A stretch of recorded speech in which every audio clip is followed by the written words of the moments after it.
Hey everyone, this is Alexis and Hillary's here with me as well. Today we wanted to talk to you about fence sitters. So fence sitters is anybody that you've contacted or has reached out to you and they've asked questions, but they haven't yet converted. They haven't purchased any of our products.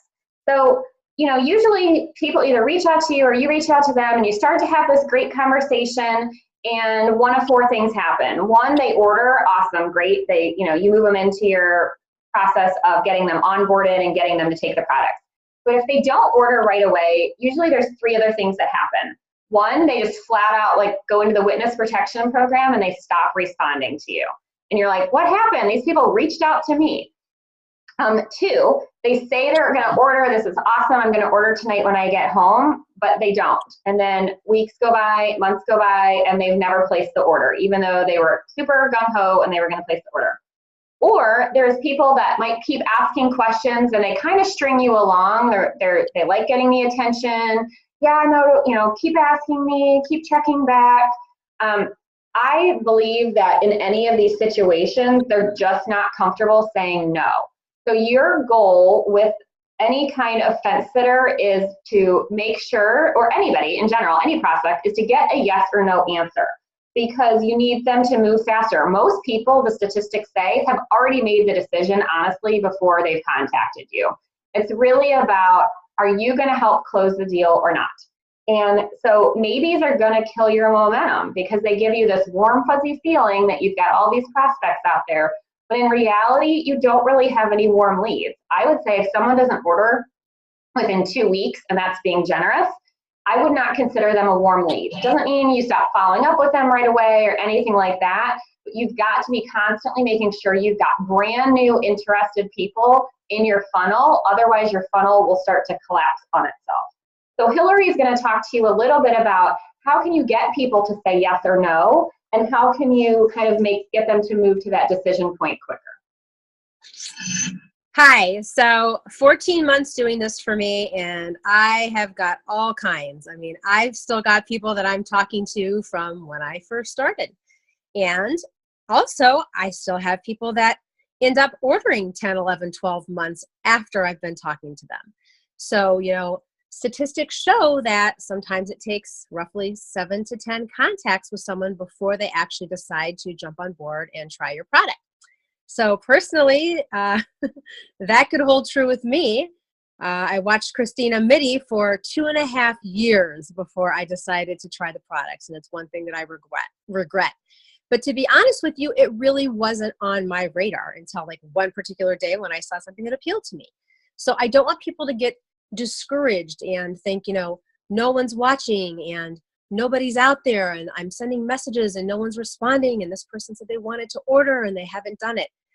Sometimes it's just life. We're all busy and it's not something that you should take offense to, because I, in the beginning, would take a little bit of offense, but I've learned, a year into this, it's so not personal. It's everyone does things in their own time. So how can Alexis and I help you guys get from the point of you've made contact and someone decides that they're interested, they may contact you, they're ready to buy, and then they don't do it.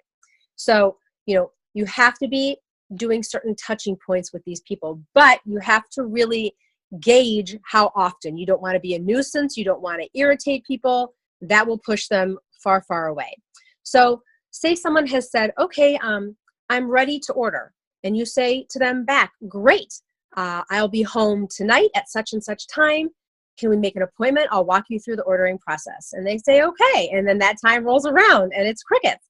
So you reach out to them at that time. And then if it's still crickets, you give it a day or two. And then you reach out to them again. I was so excited to get you started on your health journey and I never heard back from you. What can we do to go ahead and get this process rolling? I'm available at A, B, or C time. Let's go ahead and make an appointment to get this done. So the point of the matter is, guys, is sometimes I think that we kind of dance around what we really want and what we really want to ask because we don't want to offend anyone, or we're kind of unsure of ourselves maybe, or, we don't want to seem too pushy. But these kind of contacts need to be happening from the time, that they say they want to do it.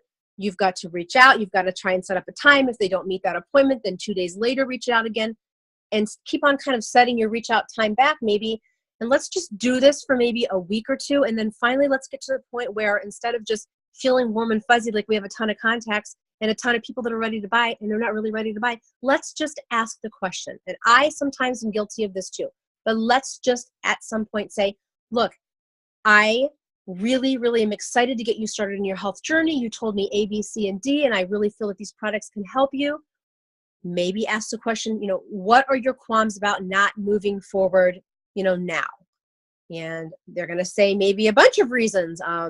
Money, I am still skeptical. If money is a factor, we can say to them, let me show you a way that you can get your products paid for. All you need to do is share this with 3 people, your family and friends, and start them on this journey with you. And you make enough to cover your products, and I can totally help you with that.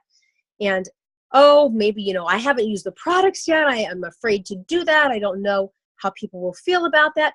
But the great thing is, guys, it's okay, because guess what? We have a 60-day money-back guarantee. The company has made it super easy for us and super easy for people to try. We have a 60-day money-back guarantee. It's a safety net. If people really give it a true try, at day 59 and decide these products are not for them, they get their money back. So I think it's really important that we all know that and we feel confident with that. It's not like we're pushing products on people that they don't need. The majority of this country is suffering from gut health issues. They're not sleeping well. They have cravings for sugar and junk food, all those kind of things. So I think we just need to be more bold and ask for the business when it's appropriate and not let this go out a month, 2 months, 3 months.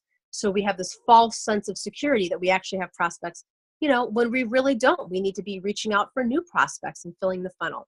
So something that I am working on using is, when someone says, let me think about it, or they've had your sample and they've tried it, I'm going to say, okay, I'm going to contact you in 24 hours. Is that good for you? I'm going to contact you in a day and let's have a discussion at such and such time and tell me what you like about the product. It's always going to be what you like about the product, not if you like it, it's what you like about it.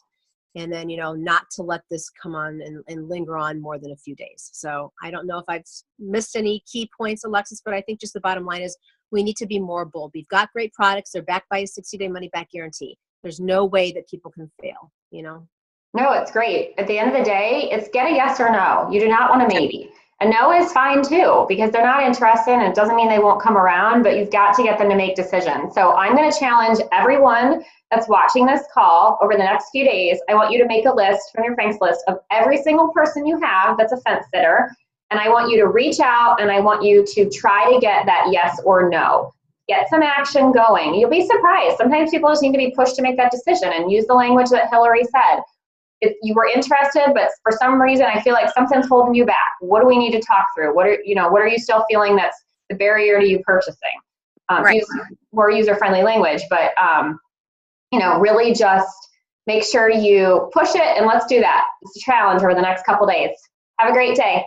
Thanks, guys. Bye.